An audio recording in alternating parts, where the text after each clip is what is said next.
Hello दोस्तों, this is Sanjay. आप देख रहे हैं हमारा चैनल। तो सबसे पहले भाई चैनल को लाइक सब्सक्राइब और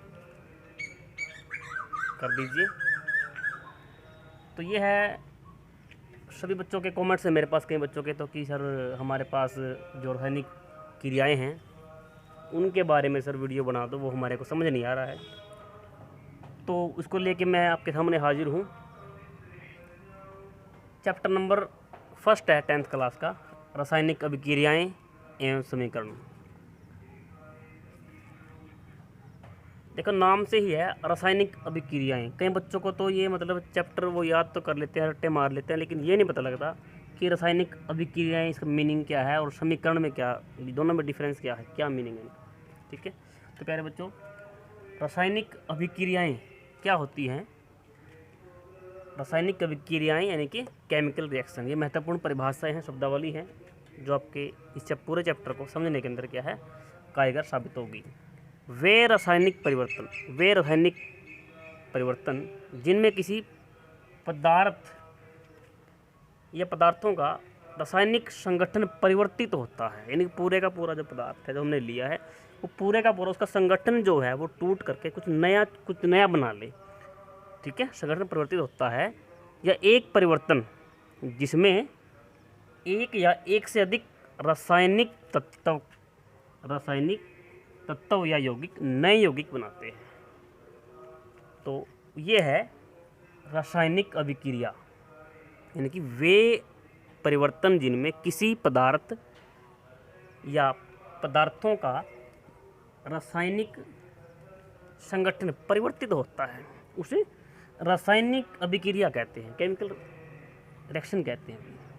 या इसको ऐसे बोल सकते हैं, एक परिवर्तन जिसमें एक या एक से अधिक रासायनिक तत्व या यौगिक नए यौगिक बनाते हैं। भाई एक या एक से अधिक तत्व या यौगिक मिलकर कोई नया यौगिक बनाए, ठीक है, तो वो क्या है, रासायनिक अभिक्रिया बन जाएगी। जिस तरह से मान लीजिए कि हाइड्रोजन और क्लोरीन जो गैस हैं, इनके संयोग से हाइड्रोजन क्लोराइड जो बनता है, इन दोनों गैसों के संयोजन से हाइड्रोजन क्लोराइड बनता है, ये एक रासायनिक अभिक्रिया है। ठीक है, दूसरा है रासायनिक समीकरण। रासायनिक समीकरण क्या है भाई?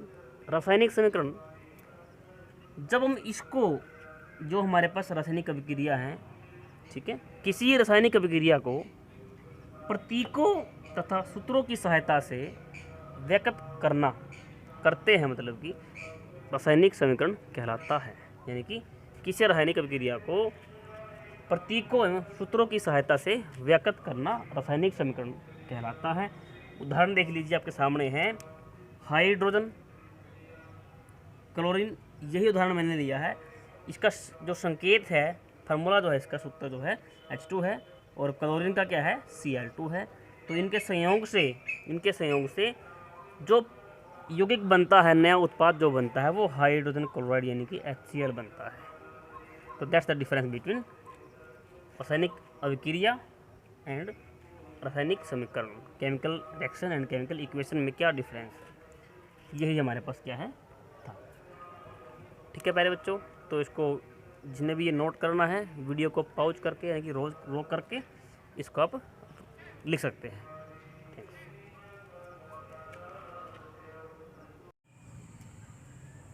हाँ भाई, नोट डाउन कर लिया।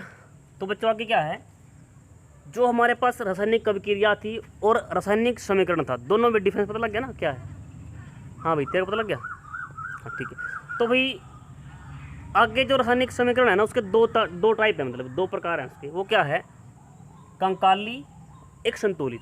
कंकाली रासायनिक समीकरण को बोलते हैं स्केलेटल केमिकल इक्वेशन, और जो संतुलित रासायनिक समीकरण उसको बोलते हैं बैलेंस्ड केमिकल इक्वेशन।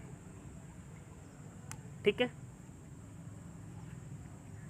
तो पहला क्या है, कंकाली रासायनिक समीकरण असंतुलित रासायनिक समीकरण है। असंतुलित रासायनिक समीकरण को कंकाली रासायनिक समीकरण कहते हैं। असंतुलित मतलब कि जिसके अंदर क्या है, लेफ्ट हैंड साइड और राइट हैंड साइड, दाएं और बाएं ये वाले होते हैं अभिकर्मक और ये वाले होते हैं उत्पाद। अभिकर्मक या अभिकारक बोल सकते हैं उनको आप, और ये वाले होते हैं, ये वाले उत्पाद होते हैं। तो इनके अंदर जिसके अणु और परमाणु हैं इनकी संख्या बराबर ना हो, इनकी संख्या बराबर ना हो तो ये होती है असंतुलित। ठीक है, असंतुलित बनेगी, ये संतुलित नहीं बनेगी, बराबर नहीं होगी ना, तो इसको बोलेंगे कंकाली रासायनिक समीकरण, इम्बैलेंस्ड या फिर स्केलेटल केमिकल इक्वेशन। उसके बाद है दूसरा टाइप है संतुलित रासायनिक समीकरण। संतुलित रासायनिक समीकरण, बैलेंस्ड केमिकल इक्वेशन। एक रासायनिक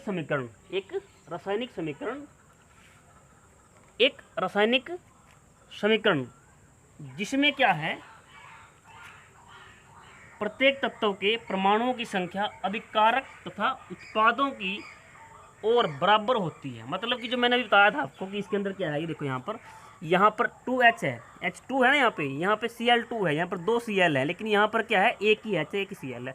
और जबकि इस इक्वेशन में देखो, यहाँ पर हम देखें ध्यान से, इसमें क्या है, यहाँ पर H2 कितनी बार है, 2 बार है, H2 तो एक ही बार है, लेकिन H 2 बार है ना। यहाँ पर Cl2 यानी कि Cl 2 बार है, Cl2 है ना, यहाँ पर क्या है, 2 ही तो H हैं, 2 ही Cl हैं। तो इस तरीके से क्या है, यहाँ पर ये वाली जो समीकरण है वो क्या है, संतुलित कहलाएगी, जो ऊपर वाली है वो असंतुलित यानी कि स्केलेटल इक्वेशन कहलाएगी। ठीक है बच्चों, इसको स्क्रीनशॉट ले लीजिए इसका, इसके वीडियो को पॉज कर ले, रोक करके देख लीजिए, जल्दी करिए।